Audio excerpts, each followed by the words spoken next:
Ashtar, the final intervention, is approaching.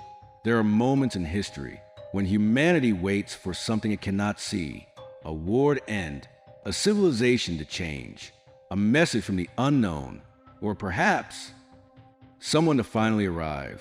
For decades, people who believe in extraterrestrial contact have claimed that advanced civilizations are watching Earth. Some say they are observing humanity. Others believe they are quietly helping us. But one name appears again and again: Ashtar, a mysterious figure described in channeling traditions as the commander of a vast extraterrestrial fleet. A fleet supposedly watching over Earth. For years, the message was always the same. Soon, humanity would meet them. Soon, they would reveal themselves. Soon, they would intervene. But then, nothing happened. The dates passed, the predictions changed, and the promised arrival never came. Until now, because one message published in January 2026 makes a far more specific claim. It says, "This time, the plan is different." According to the message, humanity may be approaching a moment when Ashtar's forces could openly intervene on Earth. And the estimated window? Late 2026, October, November, December, and possibly the beginning of 2027. But there's a condition. Humanity must reach a certain level of consciousness, and that creates a disturbing question. What exactly are we waiting for? Are we waiting for an extraterrestrial civilization to finally reveal itself, or are we waiting for humanity to become ready to meet it? And if the message is true, what would happen when that moment finally arrives? Would spacecraft appear above our cities? Would governments finally acknowledge that we are not alone? Would humanity experience the most important contact event in history? Or would the greatest intervention in human history begin so quietly that most people would never recognize it? This is a story of Ashtar and the alleged intervention that some believe could be approaching. But before we ask whether it will happen, we need to understand why it was delayed in the first place. Because according to the message, the reason may have something to do with us, humanity itself. Why did Ashtar keep delaying? For years, one question has followed the Ashtar story. If these beings are so advanced, if they have enormous fleets, if they're supposedly watching Earth, then why haven't they simply arrived? Why wait? Why remain hidden? Why allow humanity to continue struggling with war, poverty, political conflict, and suffering? According to the January 2026 message, there is a reason. The claim is that Earth is not considered ready for open contact, not technologically, not politically, and most importantly, not psychologically. Imagine millions of people suddenly watching enormous extraterrestrial spacecraft appear above their cities. Imagine governments trying to understand what is happening. Imagine military forces facing technology they cannot understand. Imagine billions of people realizing that humanity is no longer the most advanced intelligence known to us. The reaction could be unpredictable. Some people might celebrate, others might panic. Some governments might try to communicate, others might try to attack. And according to the message, this is one of the reasons open intervention has supposedly been delayed. The claim goes even further. It suggests that some Earth governments are influenced by what the message calls dark controllers. These alleged forces are described as resisting humanity's liberation and preventing open contact. But this is where the story becomes much more complicated, because there is no independently verified evidence that extraterrestrial beings are secretly waiting for humanity to defeat hidden controllers. That belongs to the world of channeling and spiritual belief. Still, the question behind the story is fascinating. What if the greatest obstacle to first contact isn't the distance between Earth and another star? What if the greatest obstacle is humanity's reaction? Who is Ashtar? So, who exactly is Ashtar? The name appears throughout modern extraterrestrial and spiritual literature. Different sources describe Ashtar in different ways, but one common version portrays him as a high-ranking extraterrestrial commander, associated with a vast fleet of beings working to protect Earth. Some traditions refer to Ashtar as Ashtar. Others describe him as part of a larger Galactic Federation. According to these stories, The fleet operates far beyond ordinary human civilization. It monitors events on Earth. It observes humanity's development, and it supposedly waits for the right moment to make open contact.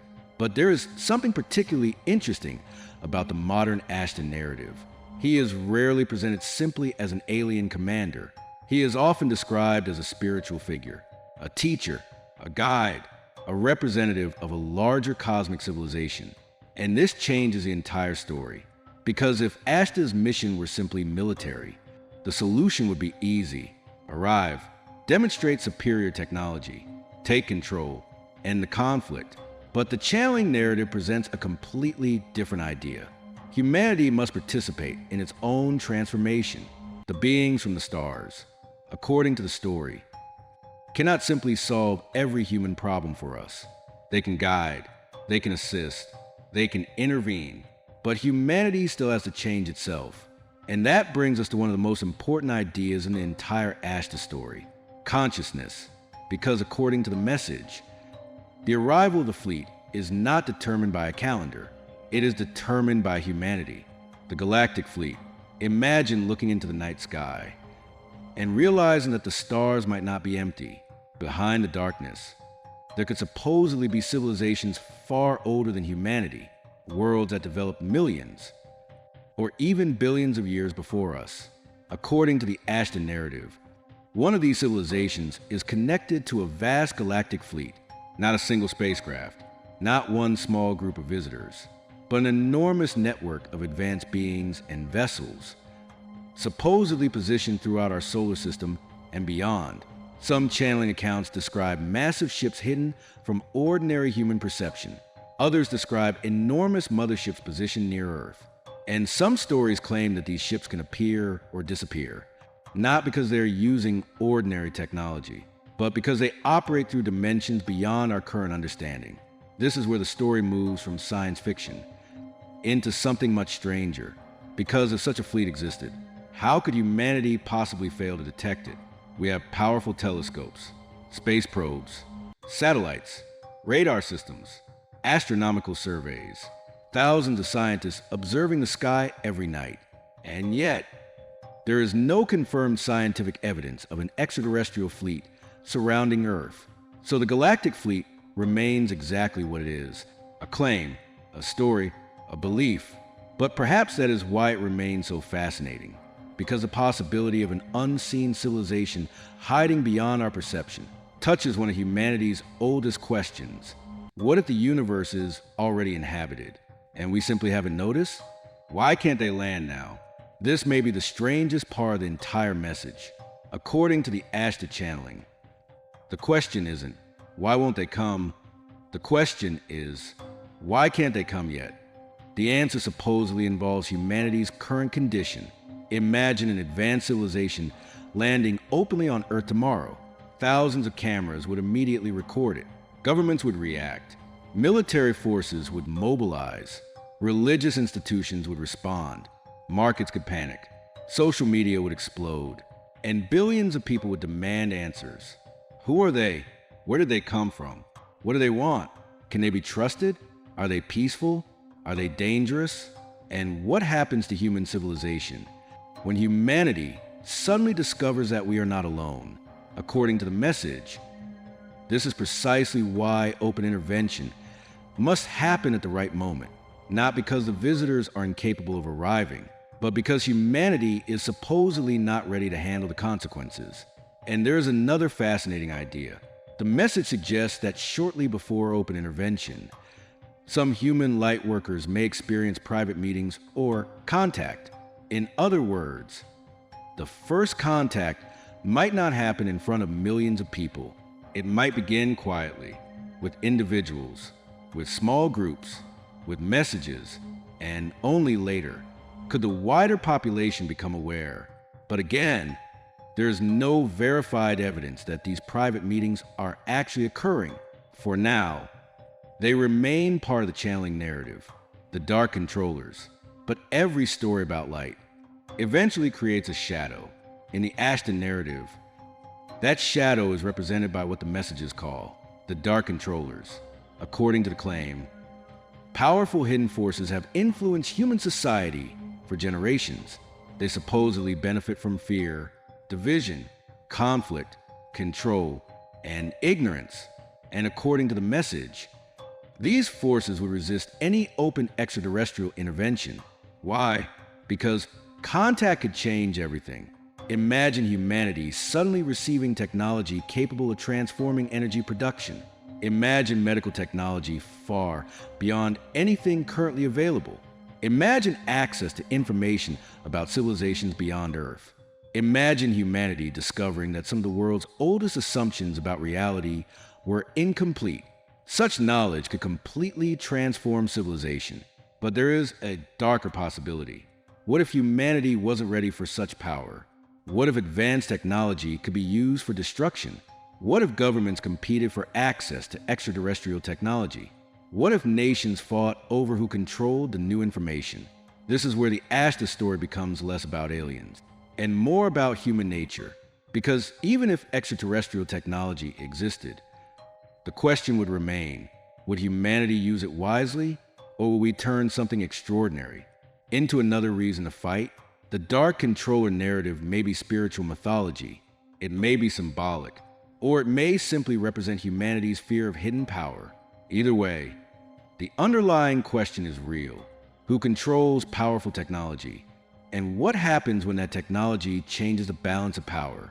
The humanity test, perhaps the most important part of the Ashtar message, is not the fleet, not the spacecraft, not the alleged intervention.